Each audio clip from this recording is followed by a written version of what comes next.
Hello बच्चों, matric वाला YouTube channel में आपका फिर से स्वागत है। आशा करता हूँ कि आप लोग स्वस्थ होंगे और अपने पढ़ाई को बहुत अच्छे तरीके से कर रहे होंगे।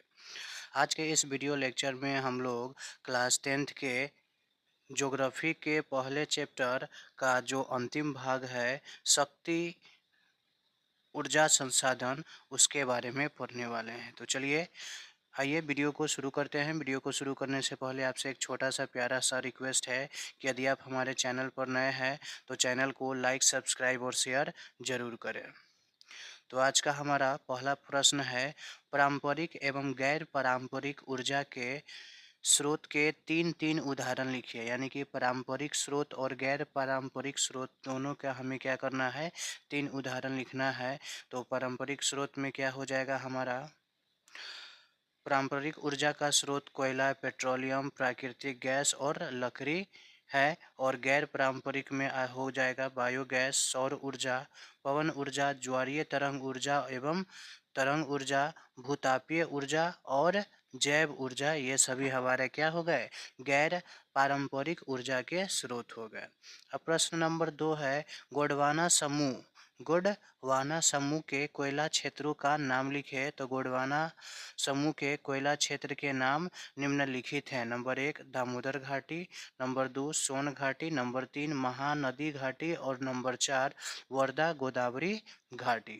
प्रश्न नंबर 3 है, झारखंड राज्य के मुख्य कोयला उत्पादक क्षेत्रों का नाम अंकित कीजिए। यानी कि झारखंड में जहाँ जहाँ कोयला उत्पादित होता है उसका हमें क्या करना है, नाम बताना है। तो झरिया, बोकारो, गिरिडीह, कर्णपुरा, रामगढ़ झारखंड के मुख्य कोयला उत्पादक क्षेत्र है। प्रश्न नंबर हमारा 4 है, कोयला के विभिन्न प्रकार के नाम लिखिए। तो कोयला के विभिन्न प्रकार के नाम क्या है, निम्नलिखित है। पहला है हमारा एंथ्रासाइट, दूसरा है बिटुमिनस और तीसरा है लिग्नाइट और चौथा हमारा पीट कोयला। अब अगला प्रश्न है, पेट्रोलियम से किन किन वस्तुओं का निर्माण होता है। तो पेट्रोलियम से गैसोलीन, डीजल, किरासन तेल, स्नेहक, कीटनाशक दवाइयाँ, पेट्रोल, साबुन, कृत्रिम रेशा, प्लास्टिक आदि का निर्माण होता है। अब प्रश्न नंबर 5 है हमारा, सागर सम्राट क्या होता है। तो सागर सम्राट एक जलयान है जो पानी के भीतर तेल के कुएं खोदने का काम करता है। अब है हमारा, किन्हीं 4 तेल शोधक कारखाने का स्थान निर्दिष्ट कीजिए। यानी कि जहाँ से तेल शोधक होता है वैसे कारखाने का नाम हमें बताना है। तो पहला हो जाएगा हमारा असम का डिगबोई, मुंबई का तारापुर, बिहार का बरौनी और उत्तर प्रदेश का मथुरा। ये सभी तेल शोधक क्या है, कारखाने हैं। अगला पॉइंट है, जल विद्युत उत्पादन के कौन कौन से मुख्य कारक है। यहाँ कौन लिखा गया है, यहाँ पे कौन होगा।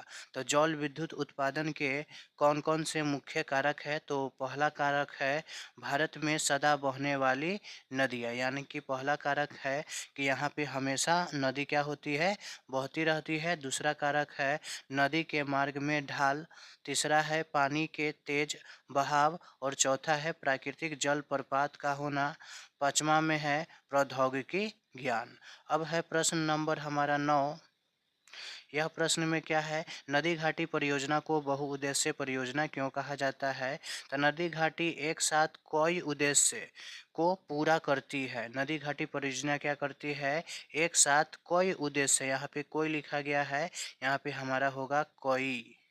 नदी घाटी परियोजना क्या करती है, एक साथ कई उद्देश्य को पूरा करती है, इसलिए इसे हम क्या कहते हैं, इसलिए इसे हम बहुउद्देश्य परियोजना कहते हैं। इसलिए इसे हम क्या कहते हैं, बहुउद्देश्य परियोजना कहते हैं। अगला प्रश्न है हमारा, निम्नलिखित नदी घाटी परियोजना किन किन राज्यों में अवस्थित है। तो हीराकुंड हमारा उड़ीसा में है, तुंगभद्रा आंध्र प्रदेश में और रिहंद हमारा उत्तर प्रदेश में है। अगला प्रश्न है, ताप शक्ति को समाप्य संसाधन क्यों कहते हैं। तो ताप शक्ति क्या होता है, अनवीकरणीय संसाधन होता है जिसका उपयोग केवल एक ही बार किया जाता है, इसलिए ताप शक्ति को हम लोग क्या कहते हैं, समाप्य संसाधन कहते हैं। अगला है, परमाणु शक्ति किन किन खनिजों से प्राप्त होता है। तो परमाणु शक्ति डेल ilmenite, vanadium, antimony, graphite, uranium इत्यादि से प्राप्त होता है। अब है मोनाजाइट भारत में कहाँ कहाँ पाया जाता है? तो मोनाजाइट भारत में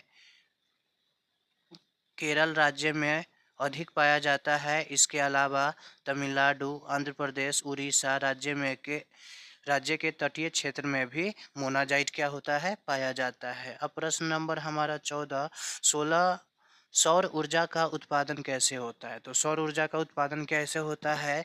जब फोटोवोल्टाइक सेल में विपासित सूर्य की किरणें को ऊर्जा में परिवर्तित किया जाता है तो सौर ऊर्जा का क्या होता है? उत्पादन होता है। अगला प्रश्न है, भारत के किन किन क्षेत्रों में पवन ऊर्जा के लिए अनुकूल परिस्थितियां है? तो भारत के राजस्थान, गुजरात, महाराष्ट्र तथा कर्नाटक में पवन ऊर्जा के लिए अनुकूल परिस्थितियां विद्यमान है। अगला है, खादर और बांगर मिट्टी में अंतर स्पष्ट करें। तो खादर मिट्टी कैसे कहते हैं? खादर मिट्टी बालू मृतिका का मिश्रण होता है जिसमें नए जलोढ़ मिट्टी के काफी महीन कण पाए जाते हैं। यह मिट्टी अधिक उपजाऊ होता है। बांगर मिट्टी क्या होता है? बांगर मिट्टी कंकड़ और बजरी का मिश्रण होता है जिसमें पुराने जलोढ़ के कण पाए जाते हैं। यह मिट्टी अधिक उपयोगी नहीं होती है। तो यह चैप्टर आज हमारा पूर्ण रूप से समाप्त हो गया है। यदि आपको यह चैप्टर बहुत अच्छे तरीके से समझ में आ गया तो आप चैनल को लाइक, सब्सक्राइब और शेयर ज़रूर करें। और एक बात, अगला वीडियो लेक्चर हम लोगों का ऑब्जेक्टिव का होगा। इसी के साथ मैं आपसे विदा लेना चाहता हूँ। धन्यवाद।